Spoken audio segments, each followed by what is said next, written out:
नमस्कार दोस्तों, आप सभी का एक बार फिर से स्वागत है हमारे चैनल भक्ति ज्ञान में। आज सुनते हैं बुधवार की व्रत कथा। समतापुर नगर में मधुसूदन नाम का एक व्यक्ति रहता था।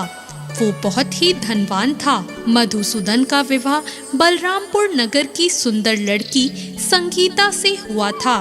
एक बार मधुसूदन अपनी पत्नी संगीता को लेने बुधवार के दिन बलरामपुर गया। मधुसूदन ने अपनी पत्नी के माता पिता से कहा कि बेटी को विदा कर दो। माता पिता ने कहा, बेटा आज बुधवार है, बुधवार को किसी भी कार्य के लिए यात्रा नहीं करते।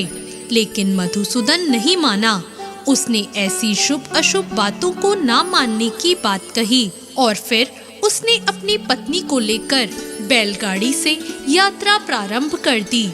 2 कोस की यात्रा करने के बाद उसकी गाड़ी का एक पहिया टूट गया और वहां से दोनों ने पैदल ही यात्रा को शुरू किया।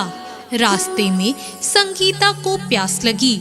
मधुसूदन उसे एक पेड़ के नीचे बैठाकर जल लेने चला गया। थोड़ी देर बाद जब मधुसूदन कहीं से जल लेकर वापस आया तो वो बहुत हैरान हो गया, क्योंकि उसकी पत्नी के पास उसकी ही शक्ल सूरत का एक दूसरा व्यक्ति बैठा था। संगीता भी मधुसूदन को देखकर हैरान रह गई और वह दोनों में कोई अंतर नहीं कर पाई। मधुसूदन ने उस व्यक्ति से कहा, तुम कौन हो और मेरी पत्नी के पास क्यों बैठे हो? मधुसूदन की बात सुनकर उस व्यक्ति ने कहा, अरे भाई, ये मेरी पत्नी संगीता है।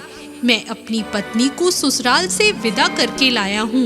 लेकिन तुम कौन हो जो मुझसे ऐसा प्रश्न कर रहे हो? मधुसूदन ने कहा, तुम जरूर कोई चोर या ठग हो। ये मेरी पत्नी संगीता है। मैं इसे पेड़ के नीचे बैठाकर पानी लेने गया था। इस पर उस व्यक्ति ने कहा, अरे भाई, तुम झूठ क्यों बोल रहे हो? संगीता को प्यास लगने पर जल लेने तो मैं गया था। मैंने तो जल लाकर अपनी पत्नी को पिला भी दिया। अब तुम चुपचाप यहाँ से चलते बनो, नहीं तो किसी सिपाही को बुलाकर तुम्हें पकड़वा दूंगा। दोनों एक दूसरे से लड़ने लगे। उन्हें लड़ता देखकर बहुत से लोग वहाँ इकट्ठे हो गए। नगर के कुछ सिपाही भी वहाँ आ गए। सिपाही उन दोनों को पकड़कर राजा के पास ले गए और उनकी सारी कहानी सुनकर राजा भी कोई निर्णय नहीं कर पाया। संगीता भी उन दोनों में से अपने वास्तविक पति को नहीं पहचान रही थी। राजा ने दोनों को कारागार में डाल देने के लिए कहा। राजा के फैसले पर असली मधुसूदन भयभीत हो उठा।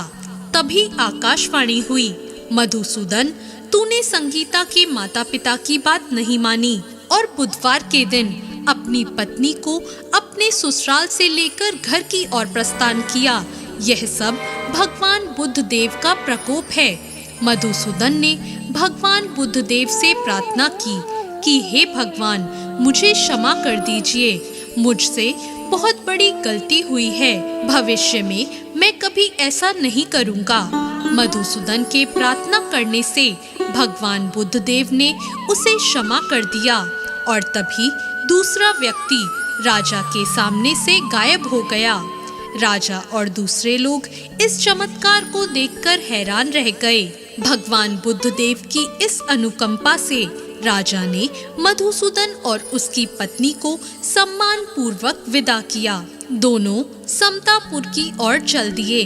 मधुसूदन और उसकी पत्नी दोनों बुधवार को व्रत करते हुए आनंद पूर्वक अपना जीवन बिताने लगे और इसी तरह भगवान बुद्ध देव की कृपा से उनके यहाँ खुशियाँ बरसने लगी।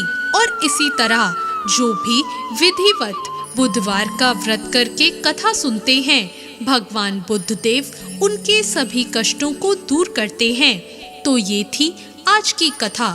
कैसी लगी आपको आज की ये कहानी? कमेंट बॉक्स में जरूर बताएं और ऐसी और कथाओं के लिए हमारे चैनल भक्ति ज्ञान को सब्सक्राइब करें। धन्यवाद।